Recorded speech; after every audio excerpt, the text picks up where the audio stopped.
사진 한 장을 보고 말씀을 시작했으면 해요. 이분은 덕혜옹주세요. 덕혜옹주는 고종 황제의 막내딸로 1912년에 태어나셨고요. 당시 고종 황제가 59이었대요. 굉장히 늦게 본 그 따님인데요. 1925년 일본으로 강제로 보내졌습니다. 도쿄에 여자 가쿠슈인, 학습원인데 가쿠슈인, 일본은 그렇게 발음하는 모양이에요. 여자 학교에 보내져서 교육을 받았고요. 일본의 감시 아래 생활을 해야 했습니다. 1931년에 일본 귀족 소 다케유키라는 분과 정략 결혼을 했는데요. 스라에 딸 마사에를 두었지만 가정 생활이 불행했고 결국 별거와 이혼에 이르고 말았습니다. 정신적 고통으로 여러 차례 요양과 입원 생활을 반복해야 했고요. 그러다가 1962년 박정희 정권 시절 정부의 허락을 얻어서 37년 만에 귀국을 하게 됩니다. 창덕궁 낙선제에 머무시다가 1989년, 오래지 않아요, 77세의 일기로 생을 마감했어요. 사진 다시 한번 보여주시겠어요?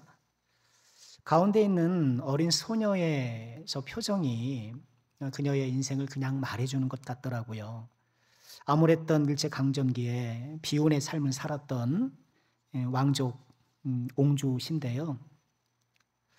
자, 우리 성경으로 돌아와서요. 주전 586년에 남유다가 멸망했잖아요. 그때 유다의 왕족들은 어떻게 되었을까요?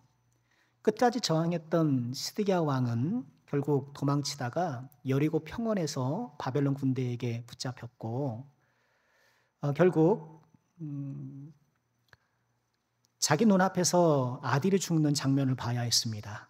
그리고 그 장면이 그가 눈으로 보았던 마지막 장면이었고 이후 두 눈을 뽑힌 채 바벨론으로 끌려갔죠. 그곳에서 비참한 최후를 맞이하였습니다. 그런데 이 시드기야에 앞서 멸망 9년 전에 2차 또 포로가 있었거든요. 그때 끌려갔던 여호야긴 왕이 있어요. 여호야긴 왕이 있는데요. 그는 바벨론으로 끌려가서 감옥에 갇혀 생활을 했고 그러다가 37년 만에 덕혜옹주께서 37년 만에 귀국을 했는데 여호야긴도 37년 만에 감옥에서 풀려났어요. 열왕기하 25장 27절이 이를 전하고 있는데요. 유다왕 여호야긴이 사로잡혀간 지 37년 곧 바벨론의 왕 에윌모로닥이 즉위한 원년 12월 그달 27일에 유다의 왕 여호야긴을 옥에서 내놓아 그 머리를 들게 했다. 감옥이라고 되어 있긴 합니다만 우리가 흔히 생각하는 그런 처참한 환경의 감옥은 다행히 아니었던 것 같아요. 1899년에 독일 고고학자들이 바벨론 유적에서 한 점토판을 발견을 합니다. 이른바 여호야긴 배급 기록이라는 점토판인데요. 거기에는 바벨론 행정문서예요. 유다의 왕 야우킨, 여호야긴이거든요. 야우킨과 그의 아들들과 수행원들에게 배급된 기름 내역이 있어요. 이렇게 기름을 줬던 것 같아요. 식량이나 물자를 이렇게 정기적으로 배급해 줬는데 지금 독일 그 페르가몬 박물관이라는 곳에 소장되어 있다고 합니다. 여호야긴이라는 이 인물이 역사적으로 실존 인물이라는 것이 이렇게 입증이 되긴 하는데요. 아마도 여호야긴 왕은 그 수행원들이 함께 있던 가택연금 유사한 그런 형태의 감금이 아니었나 그렇게 추정이 되는데요. 왜 이렇게 그 패망한 나라의 왕족들에게 감시 아래 두면서 일정한 대우를 했는가? 우리가 짐작되지 않습니까? 이를 통해서 꼭두가시처럼 사용하려고 하는 거예요. 포로로 끌려온 유다 백성들을 좀 통제하는 데 이용하려고. 그리고 포도 공동체를 이렇게 안전적으로 관리할 뿐만 아니라 우리는 이렇게 패망한 나라의 왕족들도 이렇게 친절히 대우해줘. 이렇게 본인들의 관용과 위엄을 선전하려고 했던 것이죠. 오늘 우리가 읽은 본문 학개서에 등장하는 스룹바벨이 이 여호야긴의 후손이에요. 왕족이죠. 왕족이에요. 바벨론으로 끌려갔던, 그리고 이 바벨론이 페르시아에 멸망했고 그 가운데 이 바벨론에서 나고 자란 포로민들의 후손이 스룹바벨, 그는 여호야긴 왕의 후손, 왕족이었던 거예요. 이 스룹바벨이 이제 페르시아로 나라가 바뀌면서 유다 백성들을 고향으로 돌려보내잖아요. 이 돌려보낸 귀한 공동체의 총독으로 임명한 거예요. 얼핏 생각하면, 아니, 무너진 왕족의 후손을 총독으로 세웠다가는 뭔가 민족주의적인 반역이 일어나지 않을까, 그렇게 생각할 수 있잖아요. 저 인물을 중심으로 저들이 또 반역하지 않을까. 페르시아가 그만큼 자신감이 있었던 것 같아요. 뭘 하든지 해봐라, 뭐 이런 것이 아니었나 싶은데, 유다의 총독으로 임명되어서 예루살렘으로 돌아온 왕족 스룹바벨, 그는 대제사장 여호수아와 함께 포로 공동체를 이끌면서 학개서의 주제인 성전 재건을 진두지휘했습니다. 오늘로 네 번째로 학개서를 묵상하고 있는데요. 학개서는, 이 학개선지자는 주님 오시기 전 약 500년 전 바벨론에서 돌아온 이 포로들에게 성전을 재건하라는 하나님의 말씀을 전했던 선지자예요. 하지만 성전 재건에 그런 꿈을 안고 본국으로 돌아왔지만 만만한 게 아니거든요. 그렇죠. 경제적으로 열악하죠. 주변에 방해가 있죠. 반대에 부딪혀 16년이나 무산된 상태이거든요. 이때 학개 선지자, 그리고 스가랴 선지자, 이런 분들이 일어나서 이제 성전 재건을 독려하고 있는 건데요. 자, 한번 말씀을 돌아볼까요? 1장에선 그런 내용이었죠. 유다 백성들이 성전 재건에 이제 적극적이지 않은 것. 지금은 때가 아닙니다. 그렇죠? 지금은 때가 아니라는 핑계로 성전 재건에 미온적이었는데, 학개 선지자가 하나님 말씀으로 너희는 산에 올라가 나무를 베어 성전을 건축하라. 감사하게도 유다 백성들이 거기에 순종해서 이제 성전 재건에 착수하기 시작하죠. 그러나 2장에서 우리가 살펴본 건 뭔가요? 이게 성전 재건을 시작은 하긴 했지만 우리가 지금 지어올린 성전이 이전에 솔로몬 성전에 비하면 너무 초라하고 형편없는 거예요. 내가 이렇게 아무리 애쓰고 노력한다 한들 참 보잘것없다라고 생각을 하면 힘이 빠지잖아요. 그래서 실망하고 있는 그들에게 학개 선지자가 이전의 나중 영광이 이전 영광보다 훨씬 더 뛰어날 것이다. 솔로몬 성전의 영광보다 지금 너희들이 짓고 있는 이 잠목 성전의 영광이 훨씬 더 월등할 것이다. 그러면서 용기를 불어넣어 주셨죠. 또 지난 시간에 우리가 살펴보았던 내용은 어떤 건가요? 또 성전 거수에 착수하겠지만 또 뭐 때문에 실망합니까? 지금 이 성전 재건에 동참하고 있는 유다 백성들이 많이 어려웠거든요. 경제적으로 어려웠거든요. 이 성전 재건에 우리가 동참하면 하나님께서 경제적인 재정적인 문제도 좀 풀어주실 거야. 그럼 하나님께서 복 주실 거야. 이런 소망을 갖고 있었지만 당장에 그게 나아지지 않잖아요. 하나님께서 금을 내려주십니까?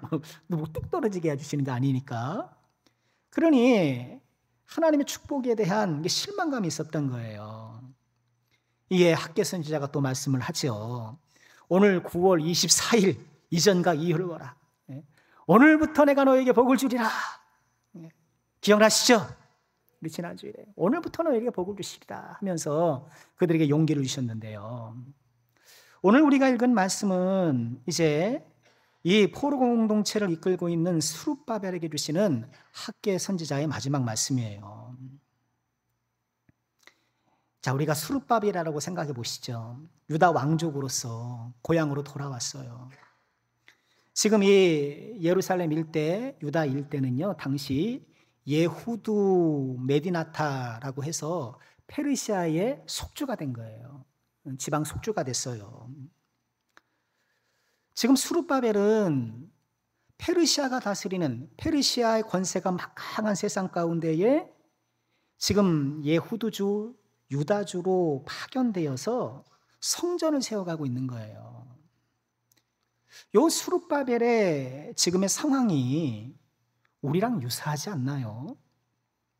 우리도 이 거대한 세상 권력 속에 하나님께서 정해주신 우리 믿음의 공동체 안에서 나름의 마음과 생활의 성전을 쌓아가는 이 시대의 스룹바벨들이잖아요. 스룹바벨이에요. 스룹바벨은 당시 페르시아의 권세 아래서 나름 믿음의 성전을 세워가고 있지만 왕족의 후손으로서 어딘가 모르게 채워지지 않는 공허함. 옛 다윗 원강의 다윗 왕조의 영광을 되돌아봤을 때에 지금의 이 척박한 상경에 대한 환경에 대한 그런 속상함, 이런 좀 복잡한 심경이지 않겠어요? 우리도 이 세상에 나름 믿음으로 열심히 살아가지만 어때요, 여러분? 여러분 지금 가득 차 있나요? 여러분의 마음과 인생은 충만한가요? 표정이 아니라고 말씀하시는 것 같아요. 쉽지 않아요, 그렇죠? 우리 신앙생활하면서 그런 고민 안 해보셨어요? 성경에 보면 참 주님을 믿고 따라갔을 때 꽉 찬 우리 심령과 인생을 꽉 채울었던 주님의 약속들이 막 선명하잖아요. 그런데 막상 내가 신앙생활 하지만 그걸 못 느끼는 거예요. 어느 순간은 좀 충만을 느끼긴 하는데 오래가지도 않아. 근데 그게 우리가 죄인이라서 그런 거예요. 그래서 우리는 주님이 항상 필요한 존재, 항상 필요한 존재인 거예요.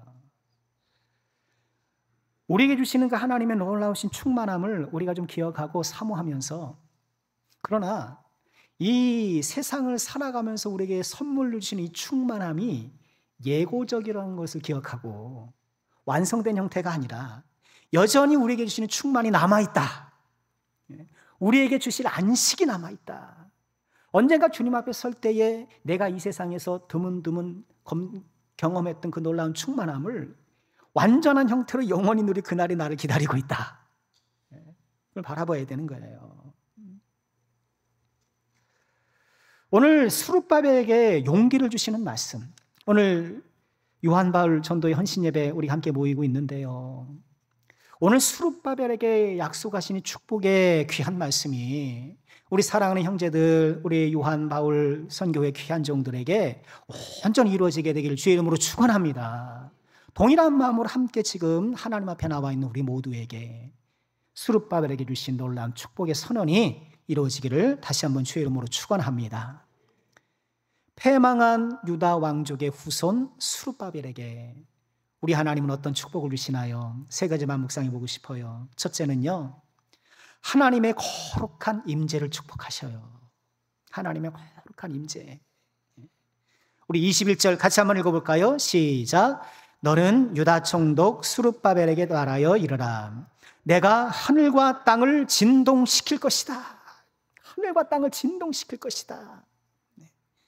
이 말씀은 이제 지금 짓고 있는 이 스룹바벨 성전을 넘어서 더 후에 있을 헤롯 성전을 넘어서 참 성전이신 예수님을 통해 주실 하나님의 놀라운 영광을 내다보는, 그리고 그 예수님이 장차 다시 오심을 통하여서 완성하실 그 나라를 내다보는 종말론적인 말씀이기도 해요. 하늘과 땅이 진동한다는 것은요, 우주적 격변을 예고하는 거예요. 그러나 우선 이 우주적 격변 꼭 종말에 있을 그것뿐만이 아니라 그 마지막 때를 향해 나아가고 있는 우리의 모든 삶에 하나님께서 주님의 은혜 가운데에 강력하게 임재하실 때가 있다라는 거예요. 진동이라는 것은 하나님의 임재의 외피거든요. 하나님께서 임재하실 때 하나님의 존재를 감싸고 있는 이 외피들이 있어요. 대표적인 것이 흑암. 또 뭐가 있을까요? 성전에 자욱했던 것? 구름. 그래요, 구름. 그리고 또 하나가 뭐예요? 진동. 하나님께서 임하실 때에 이런 것들이 동반될 때가 있는 거예요. 대표적인 게 출애굽기 19장 18절이에요. 시내산의 연기가 자욱하니 여호와께서 불 가운데서 거기에 어떻게 하셨다? 강림하셨다. 연기가 옹기가마 연기같이 떠오르고 온기가마가 뭔지 모르겠으나 약간 온기가 오른다는 거죠. 온 산이 크게 진동했다. 하나님이 임재하신다는 거예요. 패망한 유다 왕족의 후손 스룹바벨에게 페르시아의 권세 아래 겨우겨우 믿음의 성전을 쌓아가면서 마음 한켠에는 허전함을 느낄 수밖에 없는 이 스룹바벨에게 하나님께서 뭘요? 내가 너에게 임재할 거야. 내가 너에게 찾아갈 거야. 그 약속을 하신다는 거예요. 하나님의 임재 외피라고 해서요, 그 외피를 뜯어보면 하나님 보이는 건 아니에요. 이해되시겠어요? 여러분, 우리 생명의 외피가 이 몸이잖아요. 내가 생명이 있다는 것이 이렇게 팔다리를 움직이고 우리 신체를 움직임을 통해서 내게 생명이 있다는 것을 알기도 하고 드러내기도 하잖아요. 그렇다고 해서 우리 몸을 가르면 거기 생명이 있나요? 몸을 가르는 순간 생명은 사라져요. 생명의 외피는 있지만 그 외피를 가른다고 해서 거기에 생명이 존재하지 않는 거예요. 하나님도 마찬가지. 하나님의 외피가 구름이라고 해서 구름을 막 헤치고 들어가면 하나님이 계신 건 아니에요. 흑암을 뚫고 들어가면, 진동을 살피고 들어가면 하나님이 계시는 건 아니에요. 하나님은 신비로운 분이세요. 영이신 분이세요. 분명한 것은 하나님께서 임재하고 싶어 하신다는 거예요. 우리 한 분 한 분에게 하나님께서 찾아가시고 그 10년 가운데 이렇게 강력한 진동을 통해서 하나님의 존재감을 발휘하시면서 놀라운 하나님의 임재 속에 하나님 앞에 사로잡히는 그런 사람이 되기를 원하신다는 거예요. 우리가 이걸 소망해야 돼요. 어때요? 주님이 내 마음에 와 계셔요? 대답해 주세요. 주님이 내 마음에 와 계셔요? 내 마음에 와 계셔요. 하나님께서 성령께서 우리 믿음을 통해 우리 안에 임재하시는데 때때로는 이렇게 진동을 통해서 본인의 임재를 분명하게 보여주실 때가 있어요. 왜? 우리의 믿음을 북돋아 주려고. 우린 믿음으로 하나님께서 나하고 함께 하시는 것을 알아요. 믿어요. 그죠? 그러나 때때로는 하나님께서 강력한 현상을 동반하셔서 우리의 믿음을 굳건하게 해주실 때가 있는 거예요. 정말 하나님께서는 진동을 보여주실 때가 있어요. 제가 처음에 은혜 받았을 때 그랬거든요. 처음에 은혜 받았을 때. 중학교 때 그때 수련회 가서 막 은혜를 받았어요. 기도원 가가지고 너무 은혜 받은 거예요. 토요일 날 그때 우리 중고등부 예배가 토요일에 있었거든요. 교회 가서 예배 전에 막 기도하는데요. 하나님 막 은혜 주시는 거예요. 제가 막 소리 내서 막 기도하는데 온몸이 막 떨리는 거예요. 온몸이 막 달달달 떨리는 거예요. 그게 하나님께서 특별히 임하실 때 진동 진짜 있다라고 그때 많이 들었거든요. 주변에 그런 경험을 한 분들이 어른들이 계셔서 그렇게 진동의 은혜가 있다라는 얘기를 들었었거든요. 근데 그런 게 온 거예요. 그래서 그날 제가 일기장이고 썼어요. 언제 이런 일이 있었다. 썼겠는데요. 왜 그런지 아세요? 그래야 좀 믿으니까. 그래야 믿으니까. 하나님께서 때때로 이처럼 신비한 하나님의 능력으로 우리 가운데 다 임재하셔서 본인의 존재감을 가시할 때가 있는 거예요. 우리는 때때로 하나님 저에게 그래 하나님을 좀 확실하게 느낄 수 있는 어떤 그런 체험도 좀 하나님 앞에 부탁드리고 기도할 필요가 있는 거예요. 밍승밍승 내가 믿음으로 신앙생활을 하긴 하지만 뭔가 내가 정말 하나님을 좀 확실히 경험하고 싶고 하나님을 만나고 싶은 그런 욕망이 그런 바람이 있을 수 있잖아요. 그때 하나님 앞에 기도하세요. 하나님, 저도 좀 하나님 확실하게 좀 만나고 싶습니다. 제 마음 가운데 믿음으로 오신 것을 제가 알고 있지만 그러나 하나님, 제가 하나님을 좀 분명히 경험하고 싶습니다 하면서 한번 다가가 보세요. 사모해 보세요. 하나님께서 우리에게 귀한 역사를 보여주실 거예요. 뿐만 아니라 하나님께서는 우리에게 어떻게 임재하시나요? 말씀으로 임재하시는 거예요. 말씀으로 임재하시는 거예요. 이 은혜를 정말 사모해야 돼요.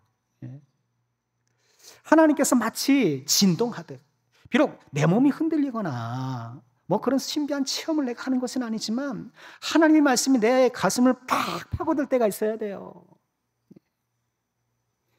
우리의 마음을 뚫고 들어오는 하나님의 말씀.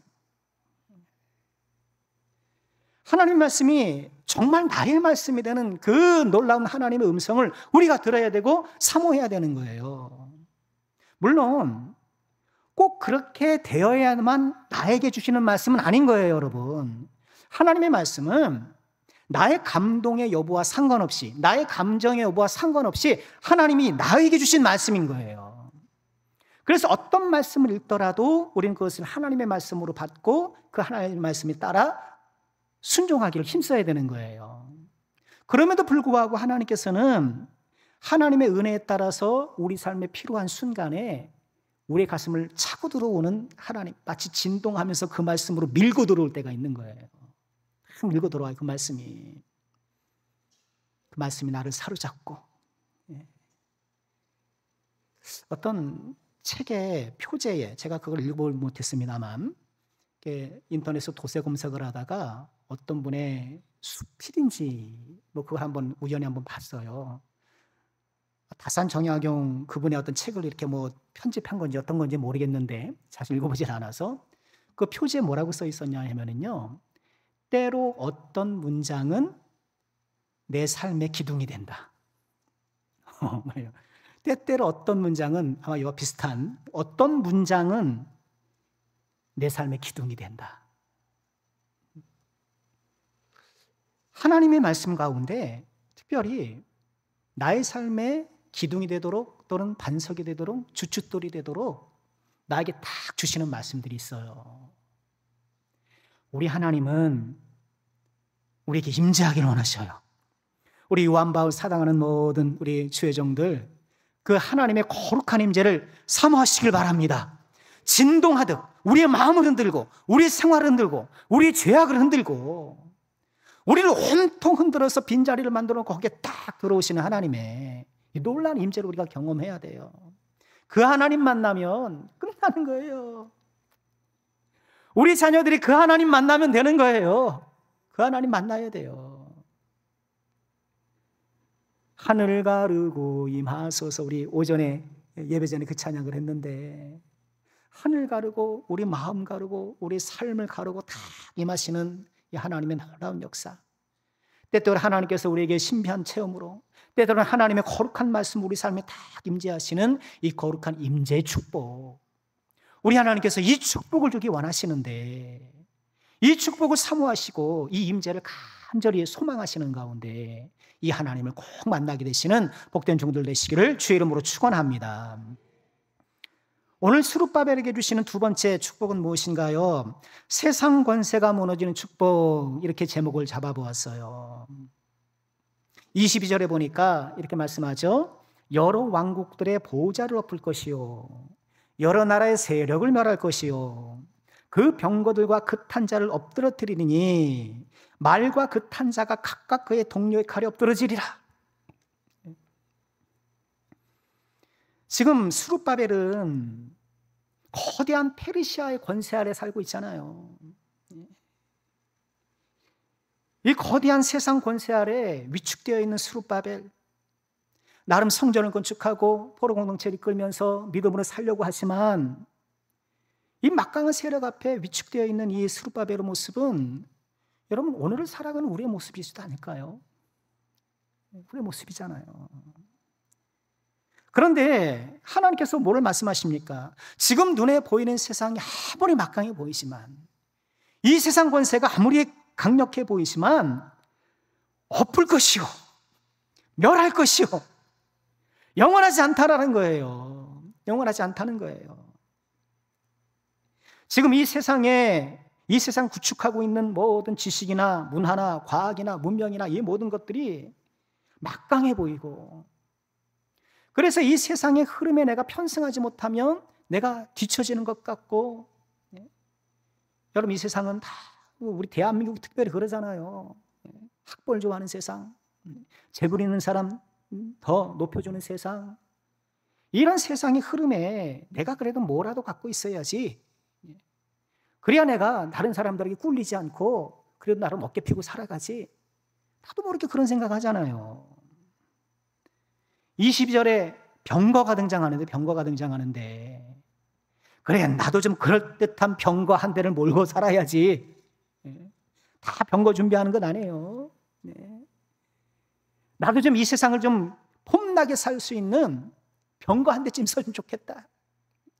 지식의 병거가 됐든 기술의 병거가 됐든 명예의 관계가 됐든, 그래도 병거 한 대는 있어야 될 것 아닌가? 말 한 마리는 있어야 될 것 아닌가? 아니, 말은 없다 하더라도 당나귀 한 마리라도 있어야 되지 않겠는가? 하면서 막강한 세상 권력에 편승해서 거기에 따라갈 수 있는 나만의 도구를 사람들이 생각하고, 그것이 없으면 마치 내 인생이 실패한 것처럼 생각하는 것이 아니겠는가? 그러나 이 막강해 보이는 이 세상의 모든 것들이 결국은 어때요? 다 무너질까? 다 사라질까? 뭐가 중요해요? 믿음이 중요한 거예요. 그래서 믿음이 중요한 거예요.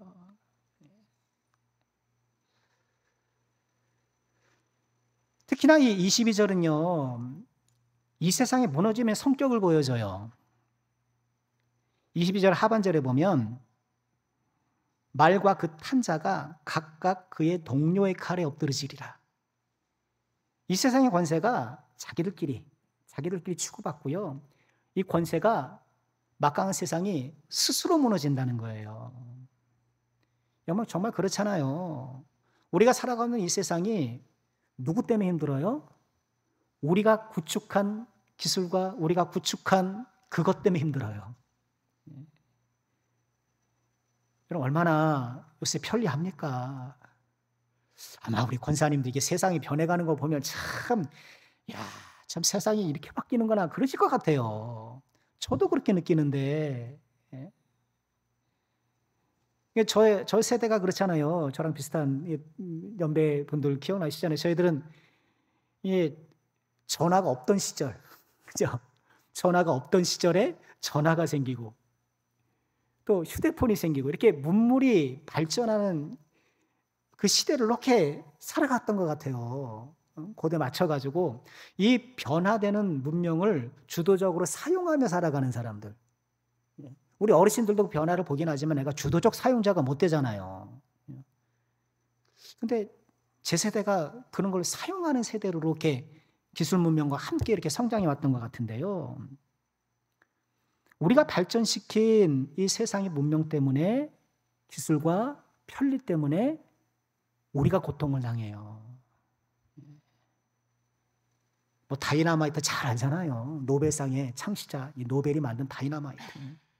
그러니까 그게 전쟁에 사용되면 어떡할까 걱정을 했는데요. 뭐 아니나 다를까 전쟁에 사용되잖아요. 지구에 있는 핵폭탄이 터지면은요, 뭐 그런 걸 좀 많이 돌아다니잖아요. 영상에서도요. 서울 한복판에 핵폭탄이 떨어지면 어떻게 되는가? 끝나는 거예요. 끝나는 거예요. 뭐 어떻게 된다, 뭐 말할 필요도 없어요. 그냥 끝나는 거예요. 우리가 그거 이고 살아가는 거예요. 저 북한의 핵폭탄, 그걸 우리가 이고 살아가는 거예요. 핵폭탄 발사하는데 오래 걸리지도 않아요. 누르면 끝이잖아요. 누르면 끝이란 말이에요. 그러면서도 참 우리 편하게 잘 살아요. 그죠? 보면 그 핵폭탄은 저기다 북쪽에다 이고 사는데도 그렇게 참 우리가 이제 마음 편하게 사는 것도 참 하나님의 은혜가 아닌가 싶은데, 이 세상은 존 버년의 철로역정의 표현처럼 장망성이에요. 장차 멸망할 성, The City of Destruction이에요. 멸망할 성. 우리가 살아가면서 이걸 잊지 말아야 돼요. 그리고 우리에게 이 사실을 알려주신 것이 축복이에요.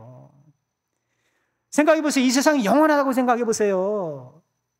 이 세상이 전부라고 생각해보세요. 거기에 미쳐 따라가지 못하는 수많은 사람들, 얼마나 그것이 힘들겠어요. 그러나 이 세상이 영원한 것이 아니라는 거예요. 하나님의 나라가 임할 것이고, 하나님께서 원하시는 세상이 펼쳐질 것이고, 우리는 잠시 이 땅에 순례하러 온 사람, 믿음의 순례길을 걸어가고 있는 우리의 처지라는 것, 우리 상황이라는 것을 기억하고 이 세상 권세가 영원하지 않다라는 이 성경의 반복적인 진리를 우리 마음판에 새기고 정말 중요한 것을 잃지 않도록, 덜 중요한 것 때문에 진짜 중요한 것을 놓치는 어리석음을 범하지 않도록 나의 마음을 살피고 나의 생활을 살피고 하나님 중심, 믿음 중심의 삶을 살아가는 우리가 꼭 돼야 되겠습니다. 마지막으로 스룹바벨에게 주신 축복은 무엇인가요? 하나님의 인장반지가 되는 축복이에요. 우리 23절 말씀 같이 한번 또 읽어볼까요? 함께 하죠. 시작.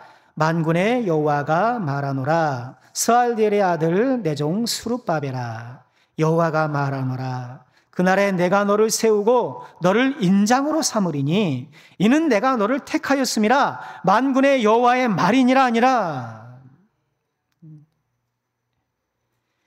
내 종 스룹바벨아.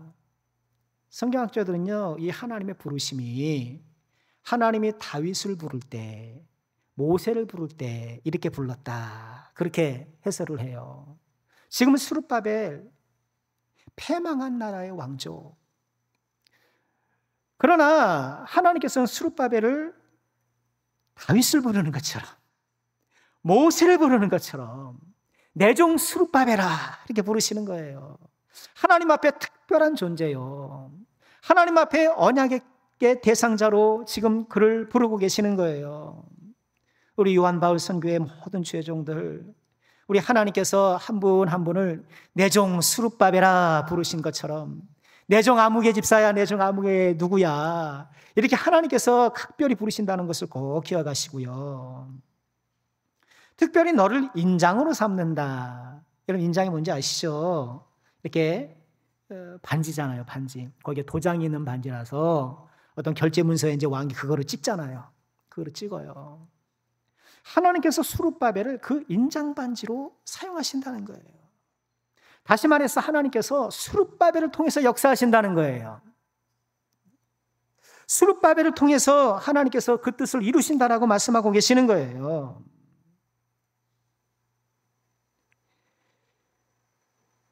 다윗과 맺으신 그 언약을 스룹바벨을 통해서 계속해서 계승하게 나가신다고 약속하시는 거예요. 사무엘하 7장 16절에 다윗에게 어떤 언약을 하셨나요? 다윗에게 그렇게 말씀을 하셨어요. 내 집과 내 나라가 내 앞에서 영원히 보존될 것이다. 너희 집과 너희 나라가 영원할 거야. 내 왕위가 영원히 견고할 거야. 그런데 실상을 보니까 유다 민족도 멸망했고, 그죠? 페르시아의 속주가 되고 그렇단 말이에요. 그런데 어떻게 해요? 스룹바벨을 통해서 다윗에게 주신 그 언약을 이어가시겠다, 그렇게 약속하고 계시는 거예요. 그리고 이것은 스룹바벨뿐만 아니라 이 시대를 살아가는 저와 여러분에게도 하나님께서 하시는 말씀이에요. 우리를 통하여서 하나님께서 역사하시리라. 결국 스룹바벨이 어떻게 됐나요? 예수님의 선조가 되잖아요. 마태복음 1장 그 예수님의 족보에 스룹바벨이 등장해요. 1장 12절에요. 바벨론으로 잡혀간 후에 여고니아, 이 여고니아가 여호야긴이거든요. 스알디엘을 낳고, 스알디엘은 스룹바벨을 낳고, 스룹바벨은 아비우스를 낳고, 아비우스는 엘리야김, 엘리야김 하루스로 쭉 나면서 예수님이 이제 탄생하시는 거예요. 다윗에게 약속하신 것을 지금 스룹바벨에게 말씀하시고, 이 스룹바벨이 어때요? 브릿지가 되어서 이제 예수님께로 연결되는 거예요. 세상 권세 아래 어딘가 모르게 위축될 수밖에 없는 스룹바벨, 그러나 하나님께서는 지금 스룹바벨에게 용기를 확 불어넣어 주시는 거예요. 다윗 언약을 너에게 이어갈 거야. 너는 나의 모든 이루어질 영원한 다윗의 선조가 될 거야. 한마디로 하나님께 쓰임받는 사람 되는 거예요. 우리 사랑하는 모든 죄종들이 하나님께 쓰임받는 사람 될 수 있기를 주의 이름으로 축원합니다. 하나님께 쓰임받는 거, 이게 큰 축복이에요. 하나님께 쓰임받는 게 뭔가요? 가깝게는 우리에게 주어진 이 직분을 잘 감당하는 거예요. 하나님께 쓰임받는 거잖아요. 그러나 단지 교회 안에 직분과 사역에만 국한되는 게 아니라는 걸 우리 너무너무 잘 알고 있지 않습니까? 우리는 어두운 세상에 작은 빛으로 쓰임받아야 되고, 부패하는 세상에 소금으로 쓰임받아야 되고, 악취나는 세상에 그리스도의 향기로 쓰임받아야 되고, 또 어떻게 해요? 세상을 섬기는 그리스도의 손과 발로 쓰임받고. 여러분, 쓰임받는 게 너무너무 그 축복이에요. 쓰임받는 게 축복이에요. 이제 은퇴고지가 얼마 남지 않으신 분들, 혹이 이미 은퇴하신 분들이 가장 허전해하는 게 뭔가요? 그렇다 그러시더라고요. 내가 뭔가 좀 쓰임을 받지 못한다는 게 괜히 이게 마음에 좀 울적함이 있다는 거예요. 내가 쓰임받는 사람이 되는 것, 특별히 하나님께 쓰임받는 사람이 된다는 것이 얼마나 귀한 것인가. 여러분, 우리 임직선거를 앞두고 있는데 이제 한 달도 안 남았잖아요. 우리가 하나님 앞에 쓰임받기로 소망해야 돼요. 하나님 쓰임받기로 소망해야 돼요. 직분을 사모하고, 직분을 주실 때는 또 직분 가지고 또 쓰임받는 거고, 또 직분을 내가 못 받으면 어때요? 또 받는 대로 또 쓰임받는 거고. 자, 말씀을 마치겠습니다. 오늘 말씀의 주인공인 이 스룹바벨, 그 이름 뜻은요, 문자적으로는 바벨론의 씨앗, 그런 뜻이래요. 바벨론의 씨앗인데 바벨론에서 태어난, 이런 뜻이 있어요. 바벨론에서 태어난 사람. 우리가 다 바벨론에서 태어난 스룹바벨처럼 이 세상에 태어난, 바벨론 같은 세상에 태어난 이 시대의 스룹바벨 아니겠어요? 바벨론에서 태어나 세속권세 아래서 하나님의 성전을 지으려고 했었던 이 스룹바벨처럼 우리도 이 거대한 세상 권력 안에서 주신 믿음 따라서 나름의 성전을 세우려고 하고 있는데, 오늘 스룹바벨에게 하나님께서 용기를 주십니다. 내가 너에게 임할 거야. 내가 너에게 임재할 거야. 지금 너를 압박하고 있는 이 세상의 모든 권세는 유효기간이 만료되었어. 이제 끝날 거야. 무엇보다 나는 너를 통해 일하고 싶어. 나는 너를 사용하고 싶어. 스룹바벨에게 하나님 축복하시는데, 이 스룹바벨에게 축복하신 하나님의 축복을 우리 요한바울 사랑하는 모든 주의 종들이 소망하시고, 이 자리에 함께하는 우리가 모두 소망하여서 스룹바벨에게 주신 그 축복으로 이 세상을 힘있게 살아가고 승리하는 복된 삶을 살아가는 우리 모두가 꼭 되어야 되겠습니다. 이 귀한 은혜가 가득하시기를 주님의 이름으로 축원합니다. 기도하겠습니다.